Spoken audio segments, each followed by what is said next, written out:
Hi friends, welcome back to my channel VRK vlogs. అందరూ ఎలా ఉన్నారండి? నేనైతే బాగున్నాను. మీరు బాగుండాలని ఆ దేవుణ్ణి మనస్ఫూర్తిగా కోరుకుంటున్నాను. ఫ్రెండ్స్, ఇవాళ నా వీడియో ఏంటంటే కడప కారం దోశ, ఎగ్ దోశ ఎలా వేసుకుంటారు అనేది నేను మీతో షేర్ చేసుకుంటాను. ఫ్రెండ్స్, మీలో ఎవరైనా నా ఛానల్ ఫస్ట్ టైం చూసే వాళ్ళు ఉంటే ఫ్రెండ్స్ ఫస్ట్ సబ్స్క్రైబ్ చేయండి. ఆల్రెడీ సబ్స్క్రైబ్ చేసిన వాళ్ళు ఉంటే లైక్ చేయండి, షేర్ చేయండి ఫ్రెండ్స్. ఎందుకంటే మీరు చేసే సబ్స్క్రైబ్ వల్ల నేను పెట్టే ప్రతి వీడియో మీకు వస్తుంది. ఫ్రెండ్స్, మేము దోశ కంటే ముందు చట్నీలు చేసి పెట్టుకుంటాం కదా ఎవరిమైనా. అంటే మేము ఫస్ట్ ఎక్కువగా ఎర్రగారం ఎక్కువ ముందుగానే రెడీగా చేసి పెట్టుకుంటాము. తర్వాత ఇంకా మిగతా చట్నీలన్నీ చేసుకుంటాము. ఫ్రెండ్స్, ఇప్పుడైతే నేనేమేమి తీసుకుంటాను దోశకి అనేది చూపిస్తున్నాను. ఇంకా అవన్నీ మనం రెగ్యులర్గా వాడేటి అన్నమాట. ఫ్రెండ్స్, ఇప్పుడు పెంకు మీద ఎక్కువ ఆయిల్ ఉల్లిపాయ వాడేదానికన్నా అది నాన్ స్టిక్ పెంకు కాబట్టి వాటర్ వేసుకొని కొంచెం మంచిది క్లాత్ తీసుకొని మనం వేసేటప్పుడల్లా క్లీన్ చేసుకుంటే దోశ బాగా వస్తుంది. పెంకు కూడా ఎక్కువ ఖరాబ్ కాకుండా ఉంటుంది అన్నమాట. ఇంకోటి మనం యూజ్ చేసేటప్పుడు కూడా అట్ల కాడ చెక్కదే యూజ్ చేస్తే ఇంకా కొన్ని రోజులు ఎక్కువగా ఖరాబ్ కాకుండా ఉంటుంది అన్నమాట. ఫ్రెండ్స్, ఇప్పుడు నేను ఫస్ట్ పెంకు అంటుకోకుండా దోశ ఎలా వస్తుందని చెప్పడానికి ఫస్ట్ దోశ పోసాను. ఇప్పుడైతే నేను మళ్ళీ ఆ దోశ తీయగానే నేను ఇంకో ఎగ్ దోశ ఫస్ట్లోనే ఎగ్ దోశ పోస్తాను, పోసి చూపిస్తాను మీకు. సరేనా? చూస్తూ ఉండండి నా ఛానల్. ఇంకోటి ఫ్రెండ్స్, వీడియో స్కిప్ చేయకుండా చూస్తే నేను దోశ మీద ఏమేమి వేసుకున్నాము ఏంటనేది మీకు కూడా అర్థమవుతుంది అనమాట. చూస్తేనే ఈ దోశ తినాలనిపిస్తుంది. మా సైడ్ దోశ అయితే మాత్రం ఎక్కువ ఫేమస్ అండి. చూడండి.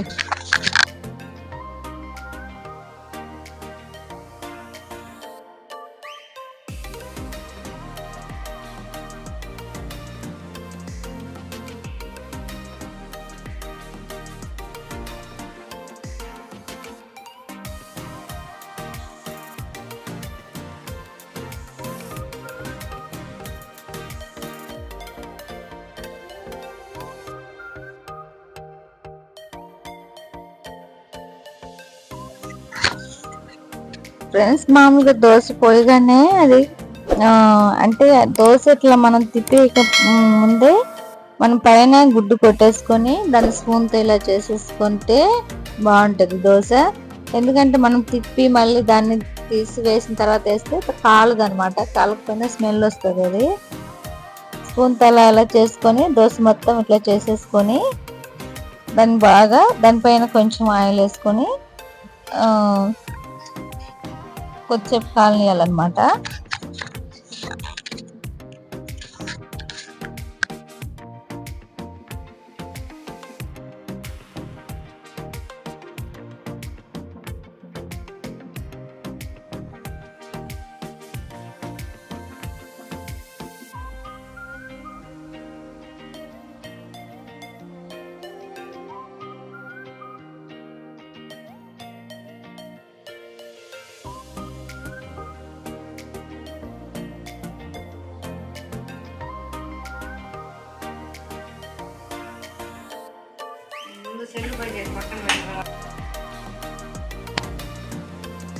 ఇలా తిప్పేసుకున్న తర్వాత దాన్ని బాగా కాలనివ్వాలండి. కాలకపోతే మాత్రం ఎక్కువ స్మెల్ వస్తుంది కాబట్టి దాన్ని తిరగేసుకోగానే కొద్దిసేపు కాలనియాలి.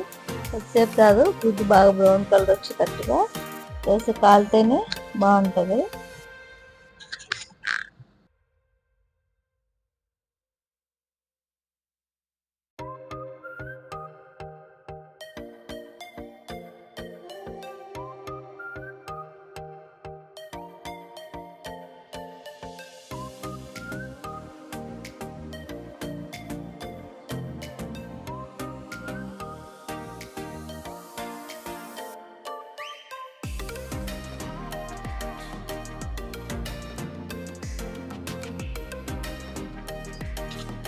అలా కాలిన తర్వాత దాన్ని తిరగేసుకొని కొంచెం దాని మీద ఎక్కువ కారం తినే వాళ్ళు ఉంటే ఎక్కువ కారం వేసుకోవచ్చు. మేమైతే కారం బాగానే వేసుకుంటాము.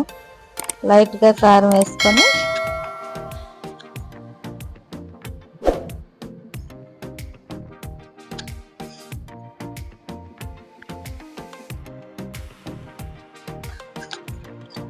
కొంచెం కారం వేసుకున్న తర్వాత దాని స్పూన్తో మొత్తం దోశ మొత్తం ఇట్లా రాసుకోవాలి.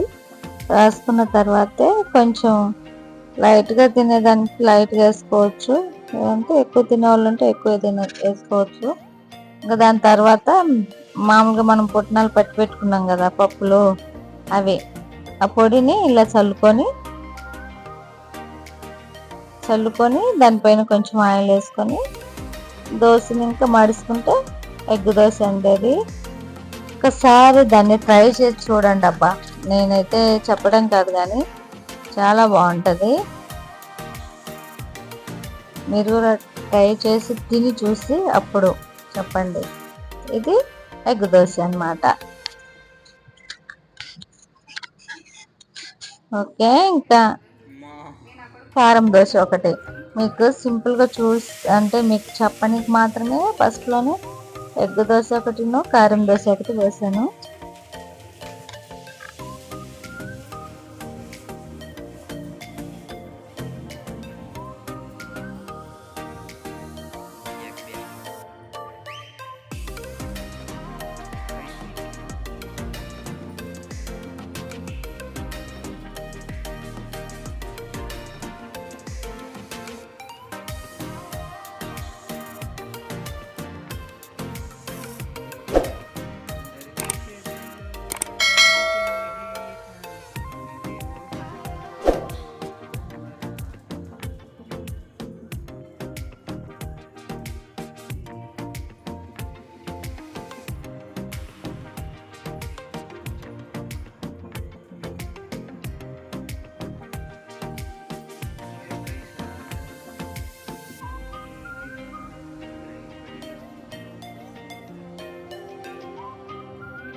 ఇంకా కారం దోశ అంటే ఇంకా కారం దోశ కూడా లాగా అంతే.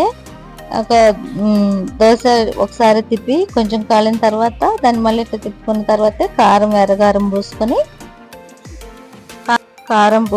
కొంచెం పుట్నాల పొడి చల్లుకుంటే కొద్దిగా ఆయిల్ వేసుకొని ఓకే, కారం దోశ కూడా అయిపోయిందనమాట. ఇలా చేసుకొని ఒకసారి ట్రై చేయండి ఫ్రెండ్స్, చాలా బాగుంటుంది. ఓకే ఫ్రెండ్స్, మీలో ఎవరికైనా ఈ వీడియో నచ్చింటే లైక్ చేయండి, షేర్ చేయండి, సబ్స్క్రైబ్ చేసుకోండి ఫ్రెండ్స్.